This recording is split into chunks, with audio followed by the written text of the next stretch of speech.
bienvenue pour cette nouvelle vidéo, c'est Vito et aujourd'hui il est temps de vous faire mon retour après 6 mois sur le OnePlus 5T. Récemment j'ai donc remis ma carte SIM dans le OnePlus 5T pour vous refaire un petit tour d'horizon sur ce produit. Je m'en suis servi pendant quelques semaines et j'ai décidé donc de vous faire un retour. Première chose à noter, je suis sur les Open Beta, donc je ne parlerai pas des petits box software dus justement aux Open Beta de chez OnePlus, mais il fallait que je le précise au début de ce retour. On va tout de suite commencer par le design et la prise en main. Comme au lancement, le OnePlus 5T ne me fait toujours pas grand chose.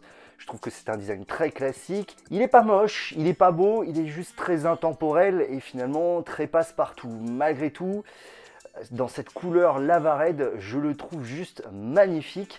Et c'est vrai que forcément, rien que le fait d'avoir un coloris qui sort un peu de l'ordinaire fait que je l'apprécie plus que la version Midnight Black de la sortie. Au niveau de la prise en main, la ligne d'horizon affine vraiment le contour du téléphone, mais procure toujours une prise en main très agréable. C'est comparé par exemple au S9 Plus où j'ai toujours peur de le faire tomber. Le fait que ça soit du métal me procure plus de sensations et je préfère la prise en main du OnePlus 5T. Notamment à ce niveau-là, le toucher aussi du métal est très agréable, même s'il reste quand même relativement grand pour du 6 pouces. Bref, je vis avec, et finalement, certes, le design n'est pas incroyable, mais il fait très bien le boulot. Alors le principal ajout du OnePlus 5T par rapport au OnePlus 5 vient de son écran 6 pouces en 18/9 avec une résolution Full HD+.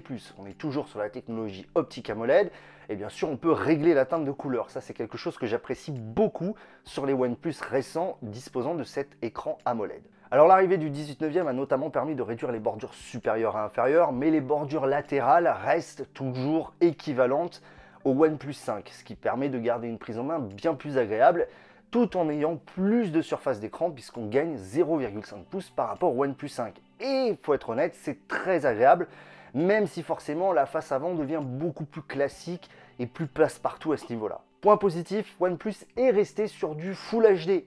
Et ça franchement j'apprécie beaucoup, notamment pour la consommation de batterie et parce que pour avoir eu des téléphones en Quad HD, et bien finalement on reste toujours sur une résolution Full HD, on ne va jamais pousser à Quad HD, ça prend trop de batterie et finalement l'intérêt reste minime en usage quotidien. L'écran est très réactif au toucher, peut-être il pêche un peu en luminosité maximale, notamment je sors de l'utilisation du Note 8 et du S9 Plus qui sont bien meilleurs à ce niveau-là.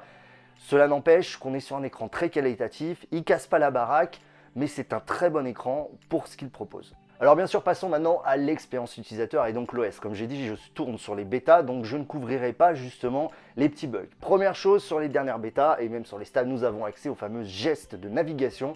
Je trouve que c'est vraiment très bien fait. Juste le multitâche, je ne le trouve pas parfait, mais on s'y fait très vite et personnellement, je ne m'en passe plus, je ne peux plus revenir à une barre de navigation standard. OxygenOS reste toujours pour moi la meilleure ROM constructeur du marché, tout simplement pour son côté épuré, très proche d'Android stock, avec quelques fonctionnalités bien placées. Je pense notamment au mode jeu, je pense notamment au mode Kindle, je pense aussi notamment au mode Always On Display qui est plus un peak notification, que je trouve vachement bien fait avec le petit détail qui tue, les 1 des heures passent en rouge en référence à OnePlus. Mais toujours ce qui me bluffe sur cette interface, c'est cette fluidité, cette rapidité. Encore une fois, je sors du Note 8 et du S9 Plus et je suis revenu entre-temps au OnePlus 5T et c'est toujours un monstre en termes de fluidité. Vraiment, je suis toujours bluffé. Pourtant, je trouvais que les Samsung étaient extrêmement performants, mais là, on n'a aucun problème, c'est hyper fluide. Alors bien sûr, je ne vais pas comparer l'un à l'autre, mais que ce soit en ouverture d'application, en jeu, même en navigation et utilisation quotidienne, je pense que OnePlus et OxygenOS, il n'y a pas de concurrent. Je passe rapidement bien sûr aux méthodes de déverrouillage. Alors que ce soit le scanner d'empreinte ou le Face Unlock, c'est extrêmement rapide. Et au final, moi qui étais un peu sceptique sur Face Unlock, je suis conquis, mais surtout je trouve que ces deux fonctionnalités, ces deux méthodes de déverrouillage sont parfaitement complémentaires.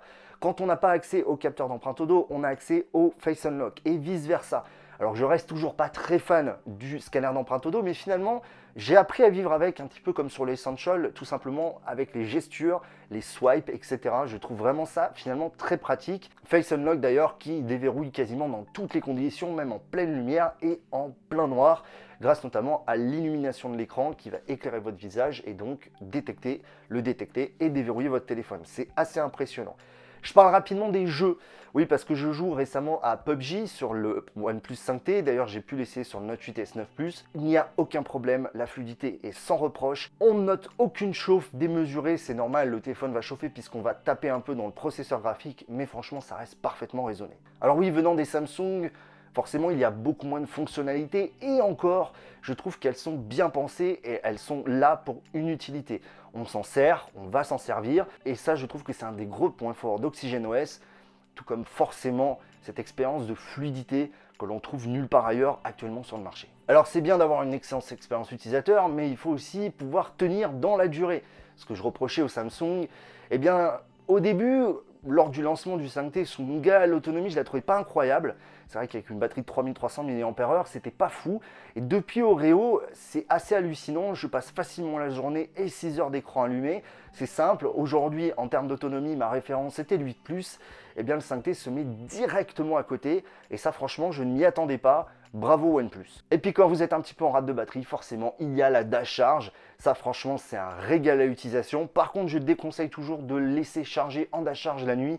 Faites plutôt des petits top-up le matin. Si vous avez une demi-heure pour vous préparer, ça suffit largement. Je vais passer rapidement sur les caméras. Donc la caméra frontale, ça fait le boulot. Elle n'est pas trop en basse lumière. En bonne lumière, c'est correct. Je trouve qu'il y a trop de lissage. Je trouve que le lissage du visage, le lissage des contours, il y a peut-être un peu trop de traitement. Disons que pour faire des selfies occasionnels, ça suffit. La caméra arrière, donc c'est un double capteur avec la même focale. C'est-à-dire qu'on n'a pas un zoom optique. Ça déjà, c'est un des points négatifs que j'ai toujours sur ce 5T. Je ne comprends pas pourquoi ils n'ont pas gardé la configuration du OnePlus 5. Par contre, c'est vrai que niveau qualité photo en haute lumière, c'est très satisfaisant. Maintenant, il ne faut pas aller trop zoomer parce qu'on a une sorte d'effet pastel assez désagréable qui s'accentue forcément quand on va en basse lumière. D'ailleurs, les basses lumières, c'est vraiment pas le point fort du OnePlus 5T. Malheureusement, je pense que c'est même un petit peu moins bien que le OnePlus 5. Ça, c'est vraiment dommage. Je trouve que OnePlus a vraiment du boulot à faire et ils doivent absolument pas se rater sur le OnePlus 6.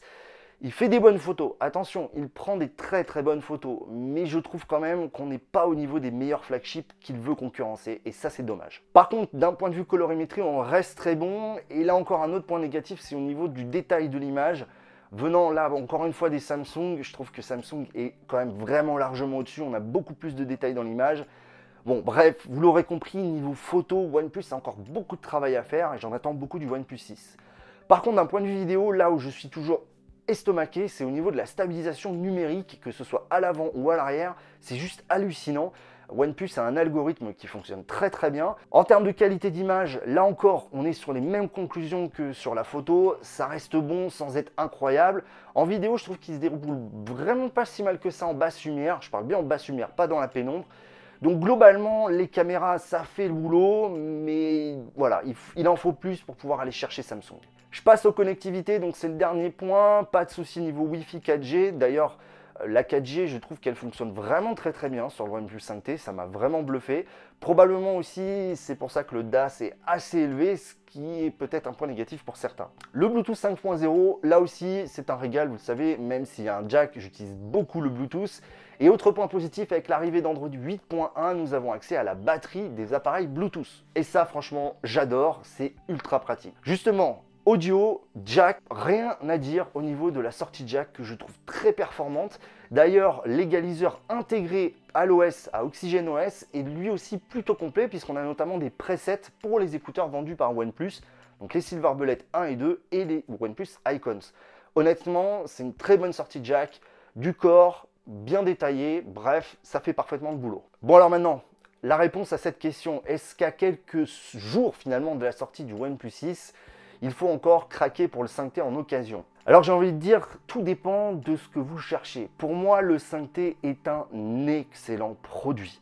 C'est probablement un des meilleurs téléphones de l'année 2017 en termes de rapport qualité-prix. Mais il pêche un petit peu en termes de photos et c'est vraiment un des points sur lesquels OnePlus doit vraiment progresser. Moi, dans mon cas, l'appareil photo me convient parfaitement, mais c'est vrai que là, forcément, entre l'iPhone 10 et les Samsung, je commence à comprendre les reproches qu'avaient à faire les gens. Maintenant, il faut que OnePlus propose mieux en termes de photos pour pouvoir aller concurrencer les autres grands constructeurs. Alors aujourd'hui, d'occasion, on peut trouver un OnePlus 5T 64 Go aux alentours de 350-400 € et un OnePlus 5T 128 Go aux alentours de 400-450 €. Après les éditions limitées comme la Lava Red et la Sunstone White, là vont être un peu plus chères. Et honnêtement, si j'ai à vous conseiller un OnePlus, je vous conseillerais plutôt ces éditions limitées qui déjà d'une garderont plus de valeur dans le temps et surtout qui sont beaucoup plus jolies. Franchement, ce rouge est juste magnifique. Donc oui, le OnePlus 5T reste toujours un bon achat, même en 2018. Essayez de le trouver le moins cher possible, évitez les versions Gearbest, puisque niveau garantie, vous serez complètement marron, ce qui pourrait être dommage, mais surtout essayez de trouver les versions limitées. Voilà, c'est tout pour ce retour après 6 mois du OnePlus 5T, je l'apprécie toujours autant et je vous donne rendez-vous à la sortie du OnePlus 6 pour vous en dire plus. N'oubliez pas, si vous voulez soutenir la chaîne, le seul moyen c'est de me soutenir via Tipeee. Le lien sera dans la description. Merci déjà à tous les tipeurs. Merci à tous. Tech Check les amis.